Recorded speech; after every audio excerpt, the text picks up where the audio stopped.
Well, joining me on this next GIIA podcast is Al Green, Senior Partner and Leader of the Infrastructure Practice at McKinsey. And Al and I have, well, I've had the pleasure at least of meeting Al on a number of occasions at McKinsey's excellent Global Infrastructure Initiative Summit that they organize every 18 months or so.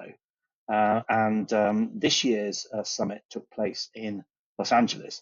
And as ever, there was a really stellar cast of attendees and speakers talking all things infrastructure, and really, I think, a high quality, high caliber conversation and audience, the likes of which we kind of don't always see in the industry. So it's always a pleasure to be there, and a great opportunity to listen to and speak to leaders in the sector. Al,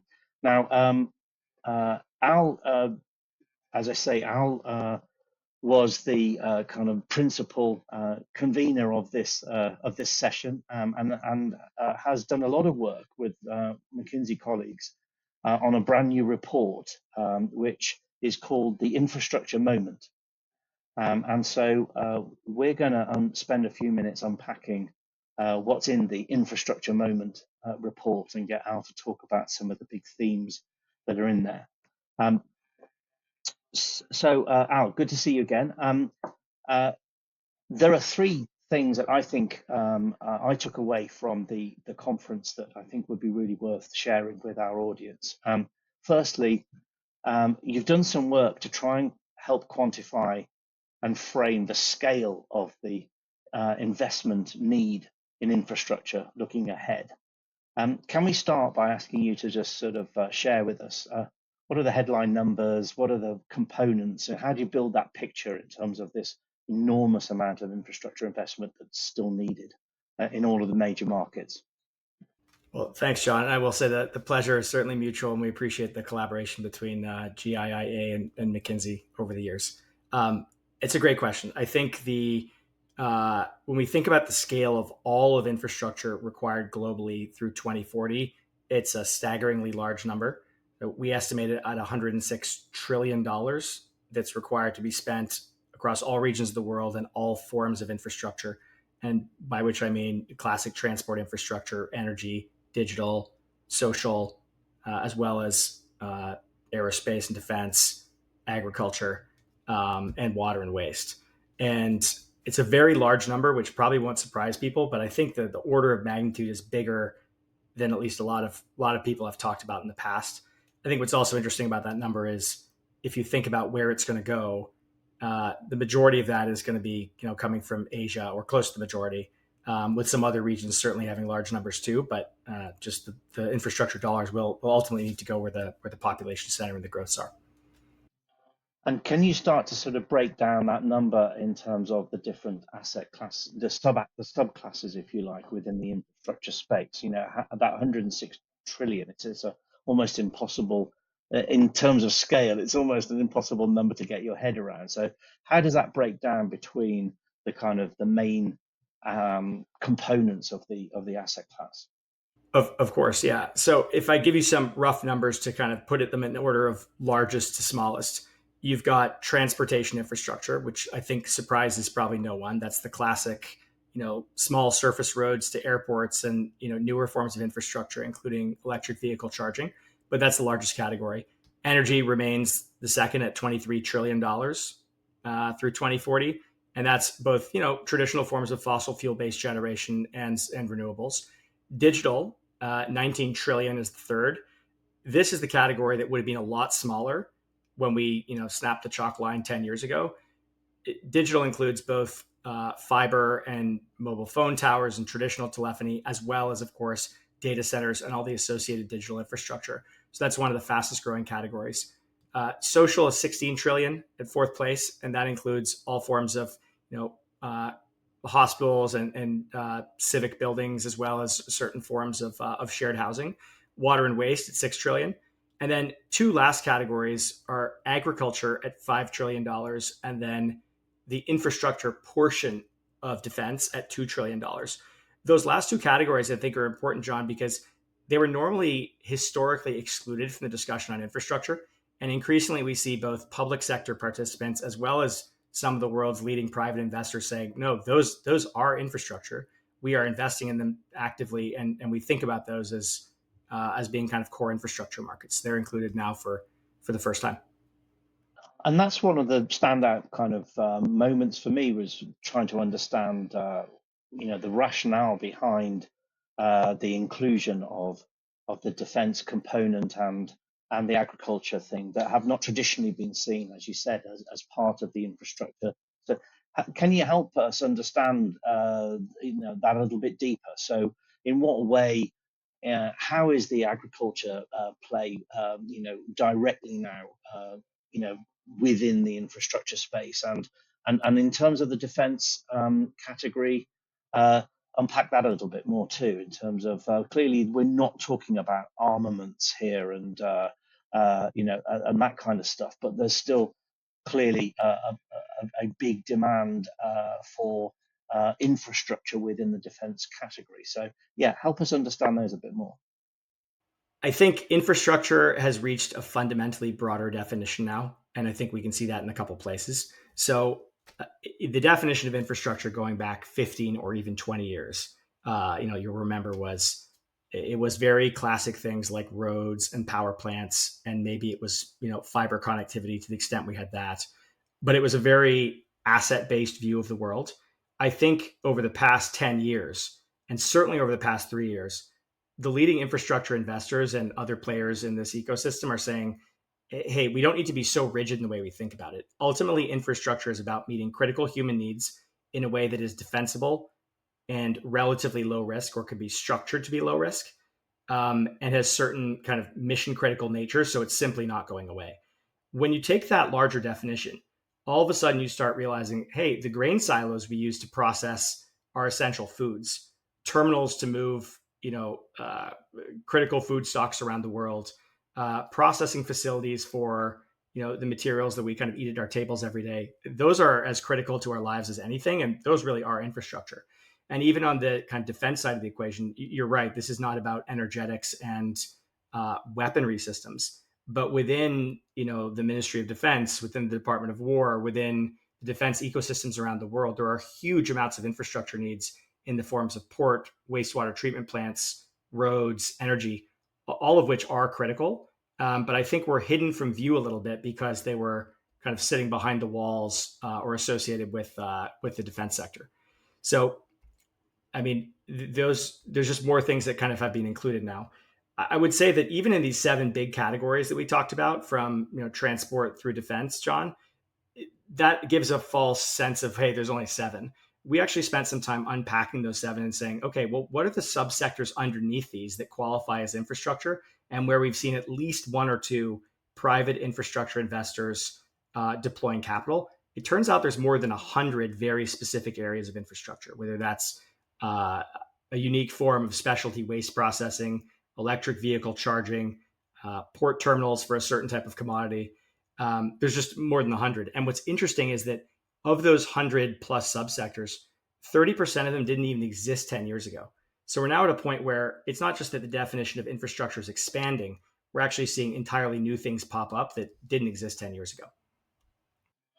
And it's not just the nature of the asset; it's more the characteristic of the asset, right? That makes it infrastructure. It's that kind of those characteristics that make infrastructure different from other asset classes. That sort of higher bar to entry, perhaps. The ability to have more predictable, longer term kind of view. I guess that's sort of what's helping to, as investors have got expert in the management and ownership of those more traditional assets. They've seen how those characteristics are shown in this ever expanding kind of opportunity set, right? I think that's right. I do think as the number of new areas to invest in has grown, and if we take these 30% that didn't exist a decade ago, I think investors are finding themselves getting comfortable with those and seeing them as infrastructure. But I think they're also recognizing this is different than what I did before. So even if I built, 20 or 25 bridges or airports in the past, that does not necessarily mean that I know how to build a green ammonia plant or a data center in a new geography. And so I think there's appetite to consider those infrastructure and invest behind them, but recognizing that investors now have to do more diligence and make sure they really understand the risks they might be taking on. And I also come across this phrase, infrastructure adjacent, in terms of the um, opportunities again to sort of deploy capital in the space. Can you give us a few examples of infrastructure adjacent in terms of the kind of investments that might represent? Yeah, I think infrastructure adjacent is an interesting term. I've also heard some people use the term peri-infrastructure, which sounds very elegant too. But I think there's a recognition that many of the inputs to infrastructure, even if you don't want to call them infrastructure itself, are nonetheless benefiting from some of those safe characteristics. So, for example, anyone who's providing distribution and assembly services for critical components of data centers, people who are supplying essential components of things like transformers, as we are repairing and significantly increasing transmission distribution spend, at least here in North America. Anyone who's providing critical labor or, say, EPC services for the construction of life sciences, as well as semiconductor fabs, things that are inherently in kind of tight supply. I think there's an entire world out there of investable opportunities that, whether or not you choose to call them infrastructure, they might be one step removed, nonetheless require a huge amount of investment and spending and some really interesting opportunities. Certainly among private equity clients that I know who are not necessarily calling themselves in the infrastructure space, they are increasingly saying, okay, how can I get close to infrastructure if not directly playing in it? So let's turn to the third major theme, certainly the one that I took away from the discussion, and that is around this concept of interconnectedness and how all of these different elements of the infrastructure asset class interact and interconnect with each other, and in so doing create even more opportunity for investment, right? So yeah, I thought that was a really fascinating and smart way of presenting what's going on in the sector, Al. And so can you help us to understand that a little bit more? Yeah, this is probably the one I'm most excited about personally. As we looked across, the 100+ different areas of infrastructure at the most granular level, we found there's more than 25 where the nature of the infrastructure actually crossed one or more of those silos between the 7 areas of infrastructure. So I'll give you some kind of concrete examples. I mean, the big one that everyone's been talking about for some time is power for data centers, bridging energy and digital. And that's certainly been a big topic for the past 18 months. But there are others that are maybe less obvious. Electric vehicle charging, of course, is energy and transport, but things like dual use infrastructure in the transport side. So ship repair, construction facilities that serve both military and commercial purposes. I know there are programs in Europe that actually create incentives for facilities that are able to do both. And in the US, there's at least one or two examples of port facilities, maritime facilities that are explicitly military and commercial dual use. Um, Things like agricultural products being produced with renewable energy. So solar powered ammonia facilities for fertilizer, I think, is something we've seen more and more examples of, both in OECD countries and emerging markets. That's kind of combining the ag and the energy side. Um, and then I think district energy, which is building far more energy efficient campuses, which are applicable to social infrastructure like hospitals and universities, but also increasingly to things like military installations, which are campuses in their own right.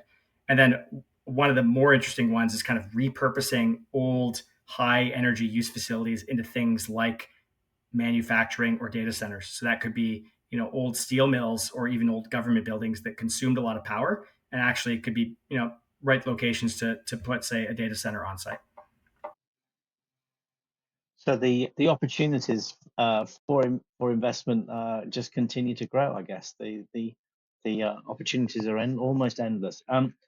But I guess that in itself brings the challenge of how on earth do we bring all of this together? How do we get governments and investors thinking, talking and working more closely to think through these opportunities and deliver them for the benefit of society in a way that also makes sense for investors too. And how do we make all of this happen?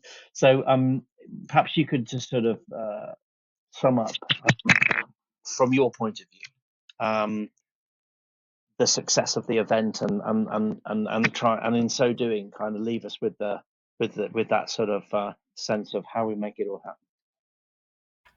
Yeah, I found myself leaving the gathering in Los Angeles more optimistic than ever. Not just because there's large infrastructure needs and they're more complex than before; those might even feel like challenges, but a lot of collaboration, not just across the different sectors of infrastructure, but between private operators, private capital, and government, saying, "Hey, we actually could work out something together here."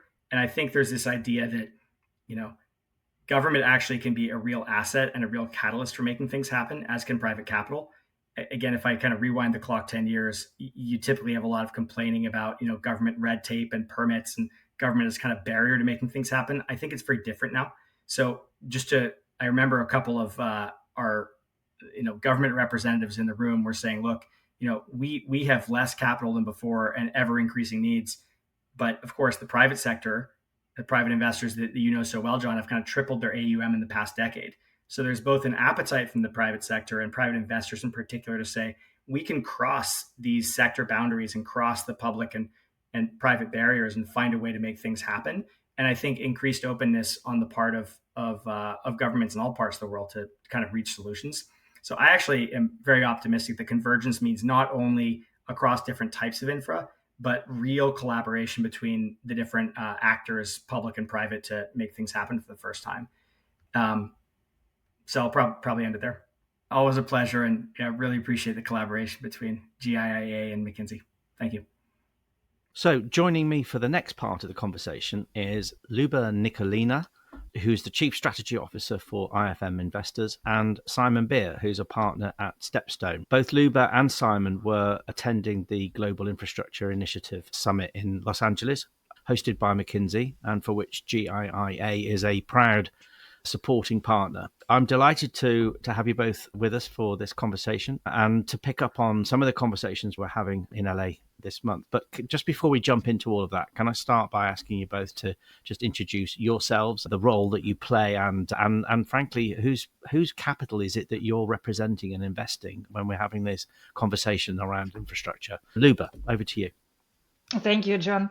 And maybe just to start saying thank you for hosting us in LA. It was a sheer pleasure to be on the panel with you. And it's good that it is now continued in this conversation with Simon. In terms of the introduction, IFM Investors was set up 30 years ago by Australian pension funds, 27 of them at the time, to invest in infrastructure in the way that they wanted, providing them with strong linkages to inflation. So fast forward 30 years, we now have 150 billion US dollars under management. Infrastructure is still the core of our capabilities, and hence my attendance at the forum and our belonging to your network, John.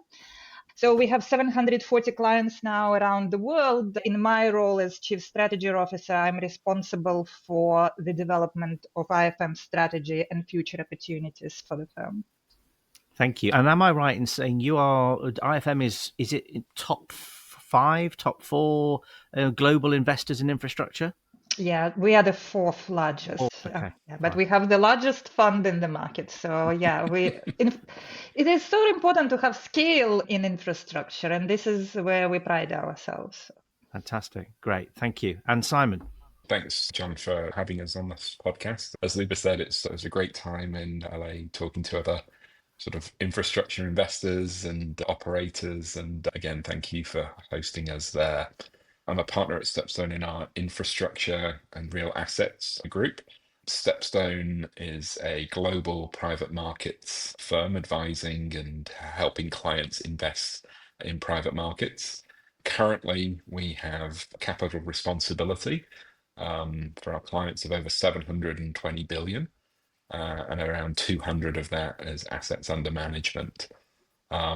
Within the infrastructure world, we have a wide variety of clients ranging from the super large pension funds to private wealth, and do effectively four things: invest in primaries, supporting managers like IFM and others; secondaries, which is an increasingly growing part of the infrastructure universe; co-investments; and partnering investments alongside GPs and large LPs. And we're very fortunate to have a global client base, representing across the risk spectrum investments in infrastructure. So good to be here and looking forward to the conversation.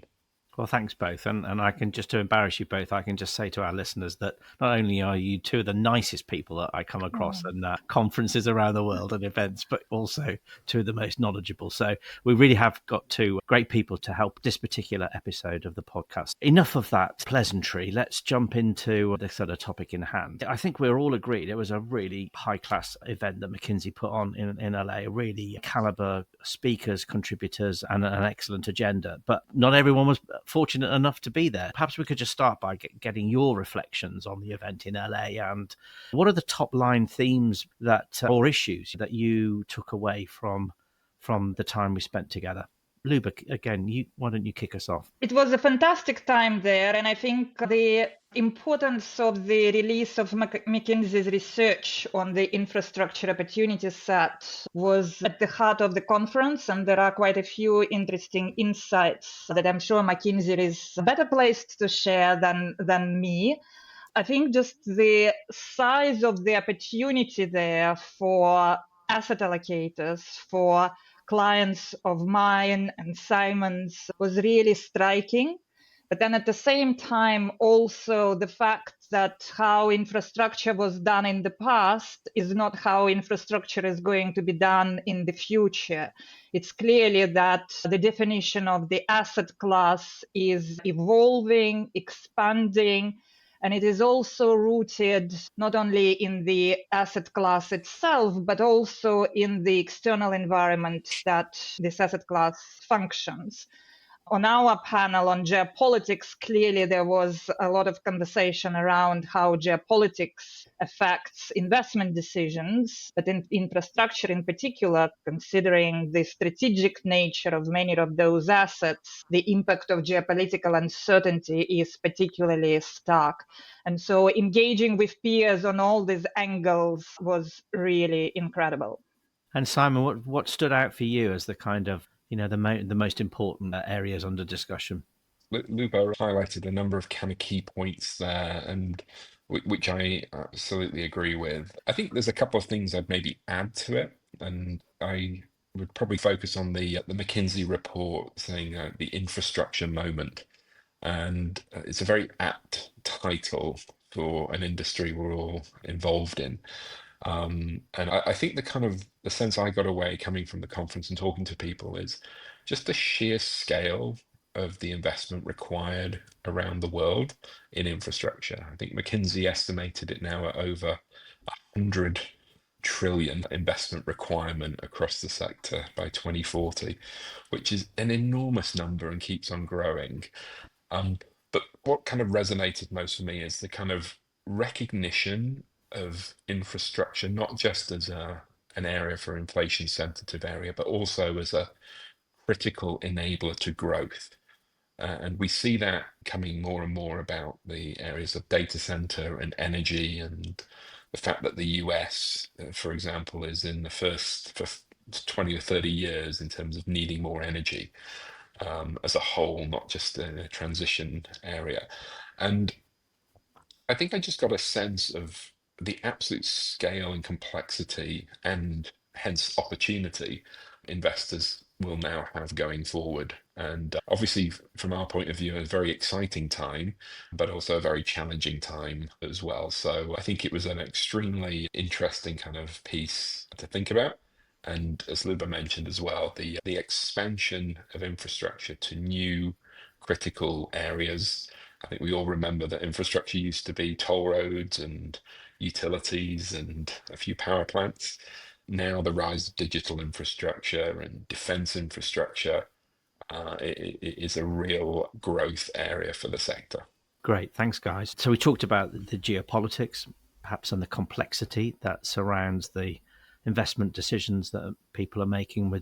You've just mentioned the evolution of the asset class and the broader kind of definition of what we now think about under infrastructure. And I think probably the other related point for me is the resilience of the asset class against. We talk about, on one hand, the geopolitics as a challenge, a difficulty for investors to have to navigate in a way that they always have done, but the layers of complexity now that in the geopolitical kind of ecosystem are so much greater now that it's not the principle that's new, it's the complexity that investors are having to navigate. So we're going to dive a little bit more into that, I think, to get your views. But also, just before we do, I think the future opportunity, which you've touched on, but which is so exciting, and the scale of that funding requirement that's going to require a lot of new capital to enter the infrastructure asset class that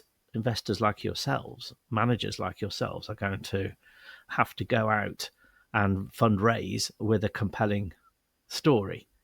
And that brings us, Luba, I think, perhaps to you next, because on the day that we sat and had our panel to discuss geopolitics, IFM conveniently for us had decided to publish a brand new survey of hundreds of institutional investors to get their views, I guess, on the asset class and the opportunities and challenges. So can you just for a few moments give us a flavor of what you took from that survey, and how does that inform the conversation that we're in the middle of here?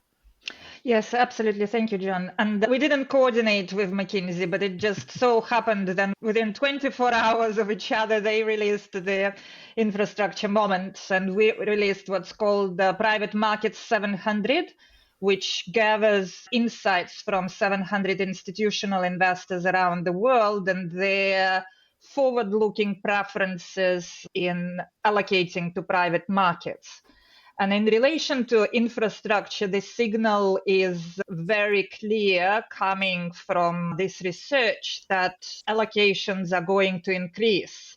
So this sentiment that you mentioned, John, about, okay, there is such a big opportunity there. Where is the capital coming from? Asset allocators are interested in the opportunity.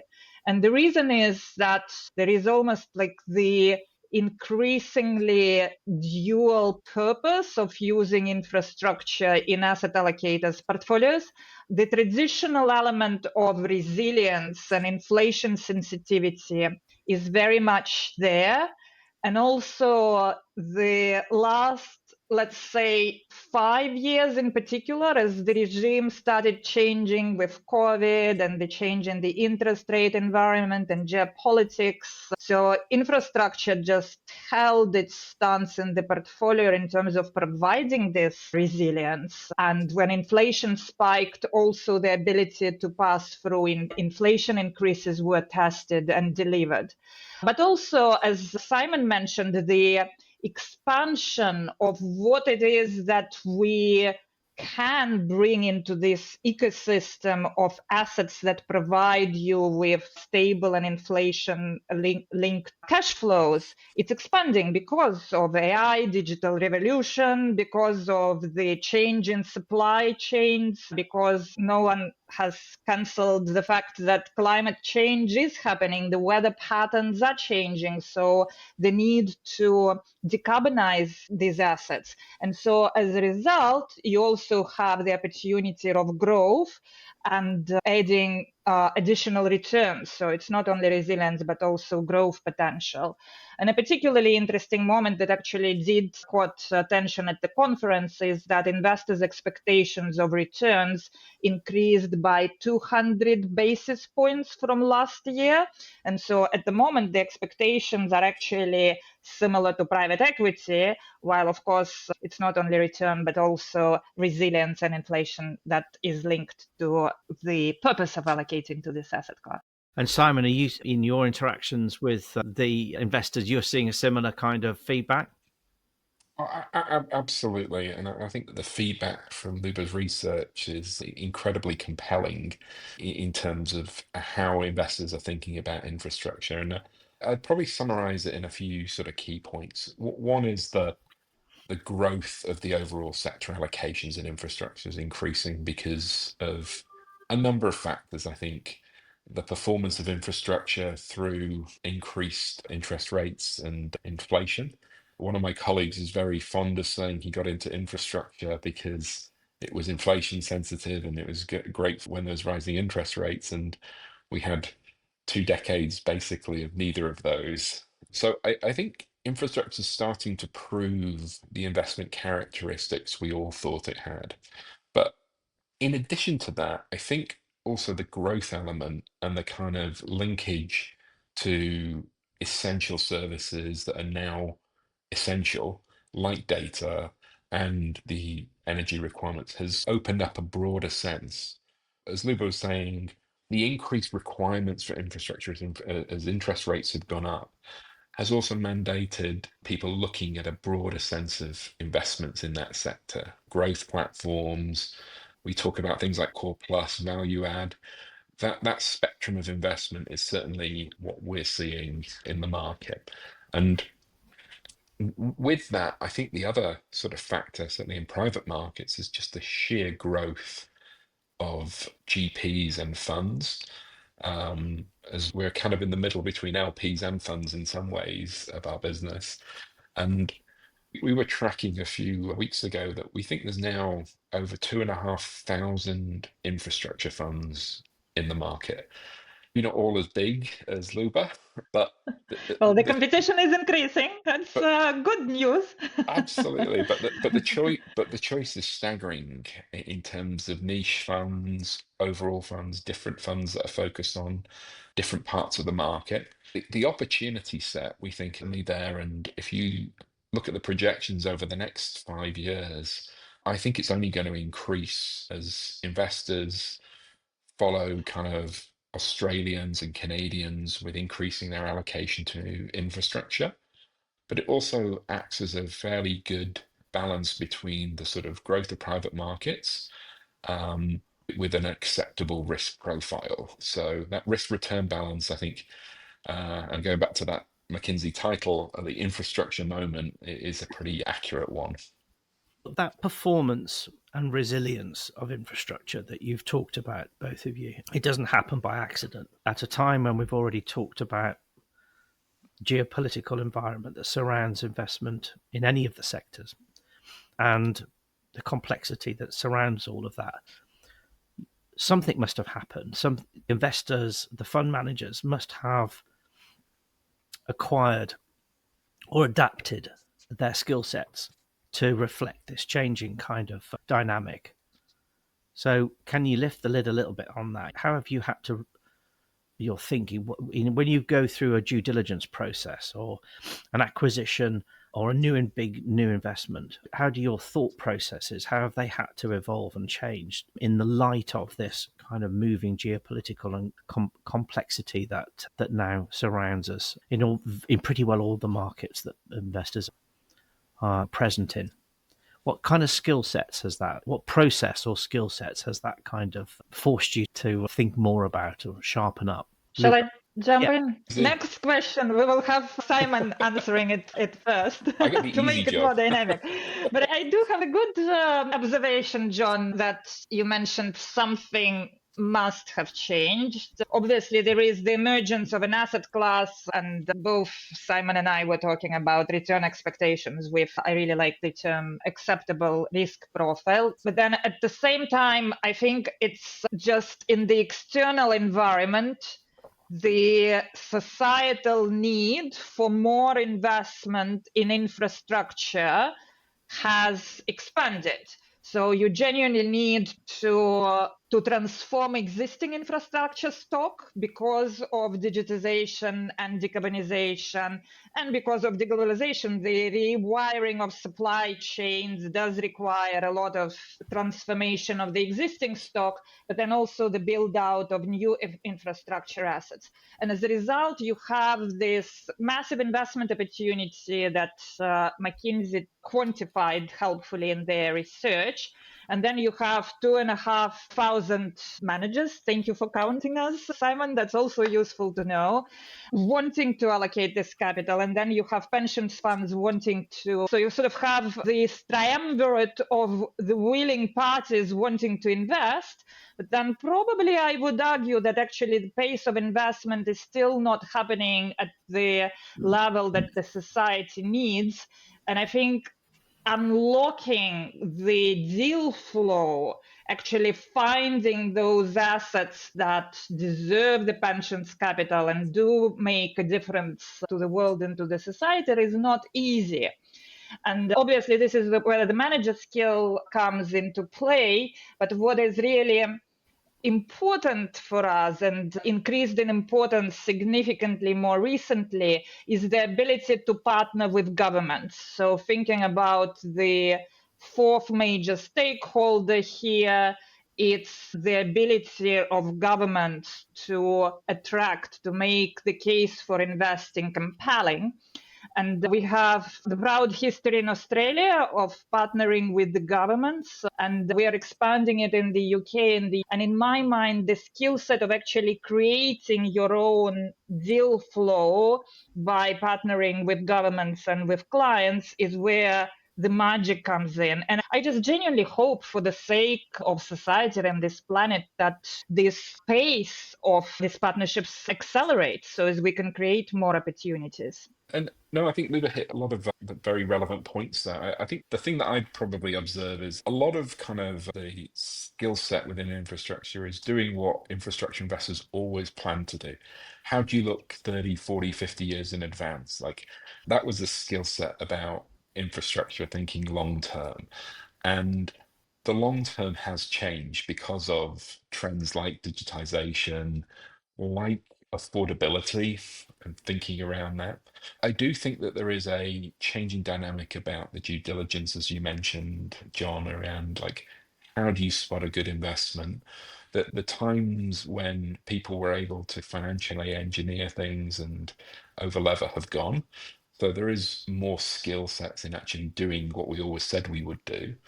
But also, and I think Luba hit this point, that the creativity in thinking about how to develop these infrastructures in new and innovative ways to create your own pipeline, to create opportunities with governments or industrial partners within different areas as well is paramount in terms of being able to meet that challenge and also have a ready supply of investable projects and investable assets that can be financed with the right capital. And I think that right capital piece is another important factor. We have a very broad definition of infrastructure. Everybody has a very broad definition of what they want to achieve, where their infrastructure programs are. And if you're a CIO or a head of private markets or a infrastructure lead, your specific definition will be different from someone else's. So I think the infrastructure community as a whole needs to understand and ensure that the investments that they put in meet that risk return balance. And also can be directed into things that suit any individual investor's requirements. And they will be different. We have a huge wall of kind of capital being transferred in terms of inheritances and others, particularly in North America and Western Europe, as well as some parts of Asia.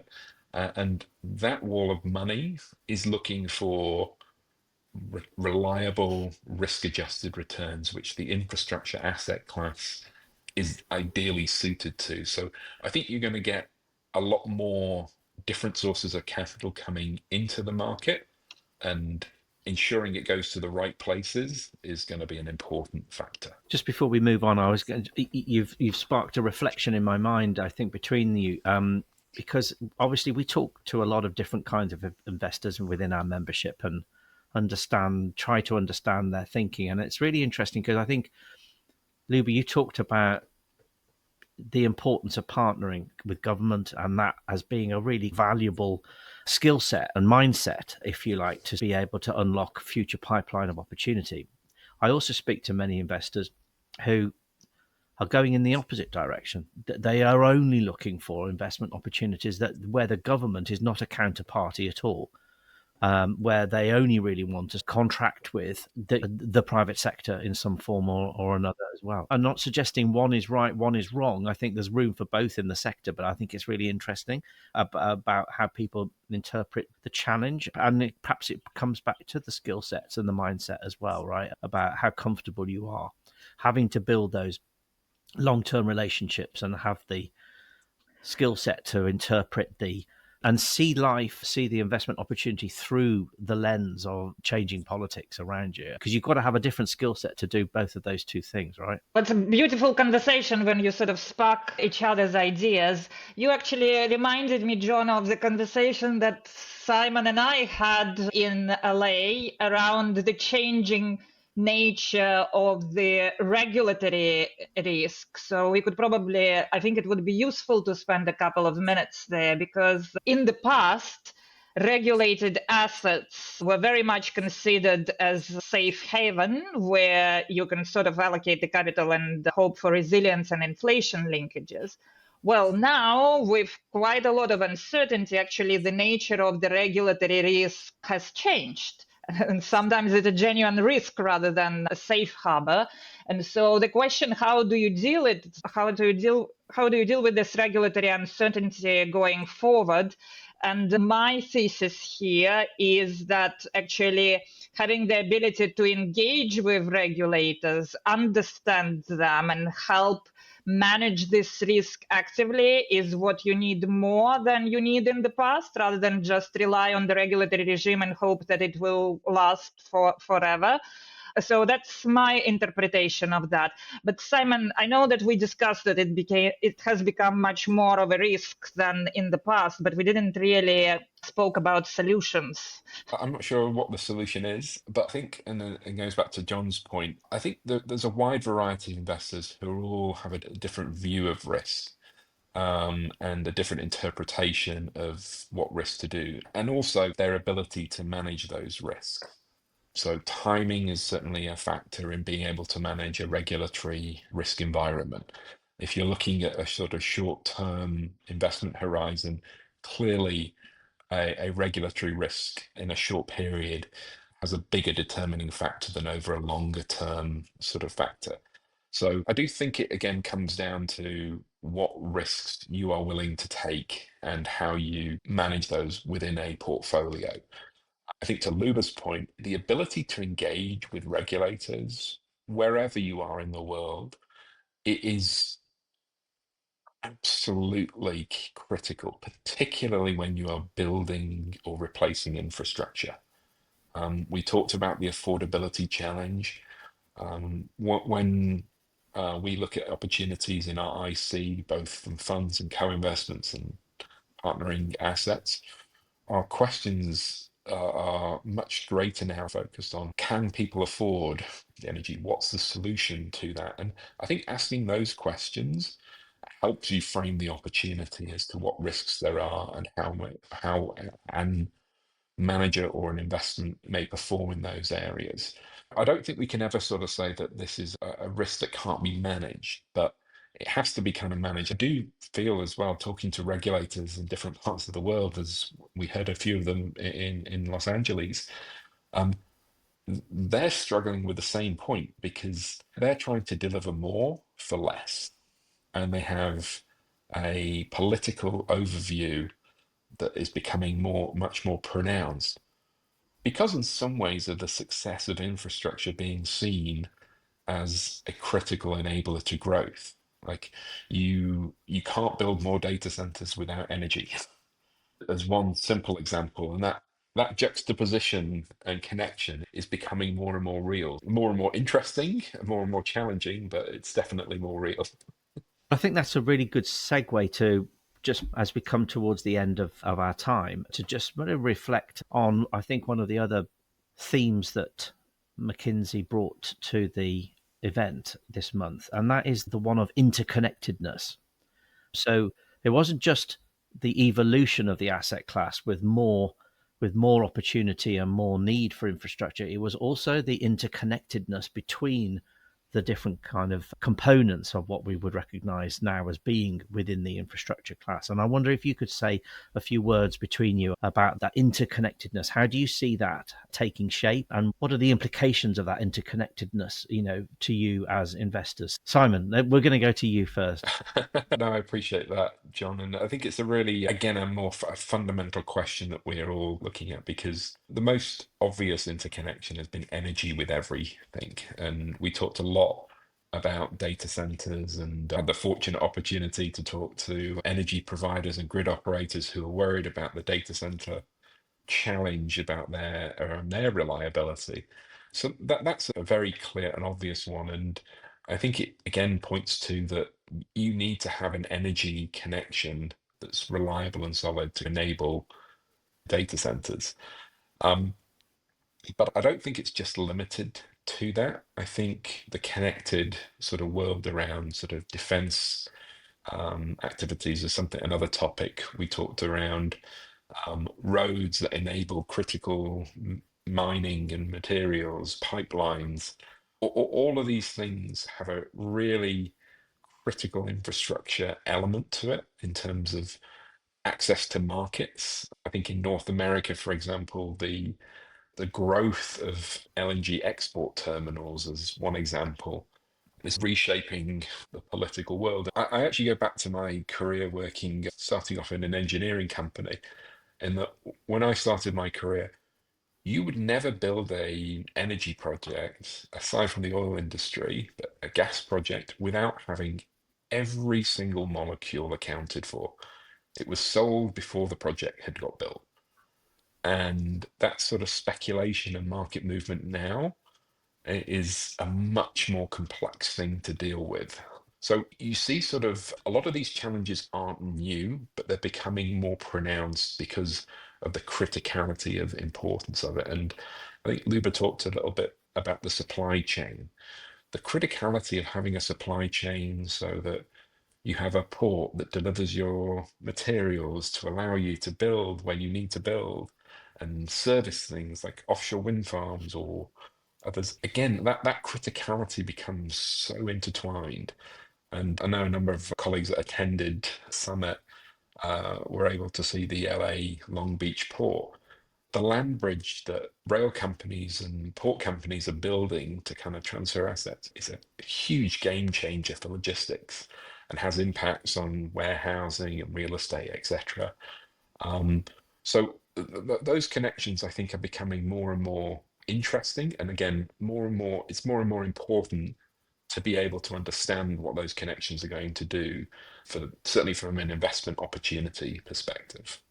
So my turn. It's a hard act to follow, Simon, but I will give it a try just to add a bit more color, because I totally agree with everything that Simon said. So maybe just touching upon 2 points. The first one is more bottom up, picking up on something that Simon has already mentioned about the defense sector in particular. It's really interesting for me because it is emerging as another vertical in infrastructure definition.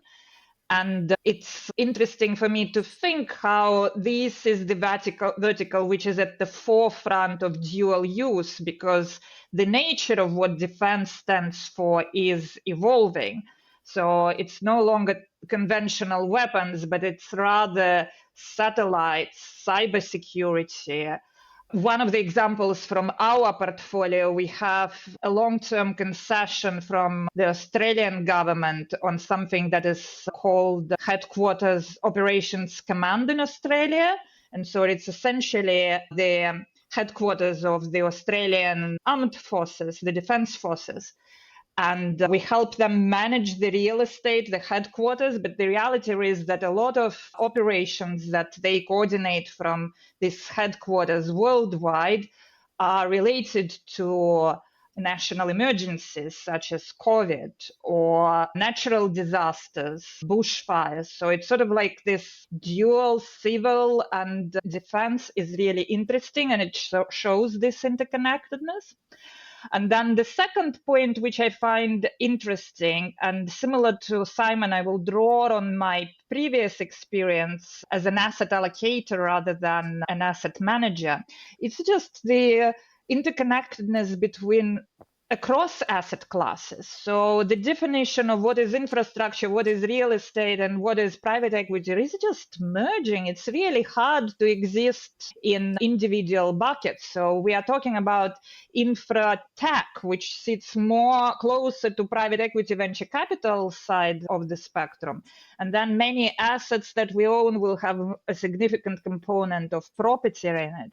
So just thinking, putting ourselves in the shoes of our clients, and I think Simon put it beautifully, saying that every allocator, every investor will have their own understanding of what risk and what exposure they would want in infrastructure. I think it's becoming much more prominent as this interconnectedness and synergies, I would say, across different asset classes come much more to the forefront than they were before. Guys, I think we could talk all afternoon, but I know Luba's got a gin and tonic waiting for her, and I certainly plan to. I hope the two of you have something lined up as well. Drinks. Very much. So we'd better leave it at that, but I really appreciate you taking the time to share your thoughts, and it was great to catch up with you. I think we've touched on some really interesting themes during that conversation, and those themes are not going away anytime soon. We'll no doubt to return to those conversations. I think we'll leave it at that. I thank you very much for sharing your thoughts, and I look forward to seeing you again soon. And to all our listeners, thank you very much for tuning in. Great stuff. Thank you, John. Thank you, Luba. Thank you. Thank you both. Thank you for joining us today on Talking Global Infrastructure. I'm Claire McWatt. And you were listening to Jon Phillips, Alastair Green, Luba Nikulina, and Simon Beer. We would like to thank our guests again and extend a special thank you to our partners at McKinsey. You can find loads on our website at giia.net, including useful insights, case studies, reports, all you need to know about infrastructure investment. Make sure to follow us on Spotify, Apple Podcasts, and YouTube so that you never miss an episode.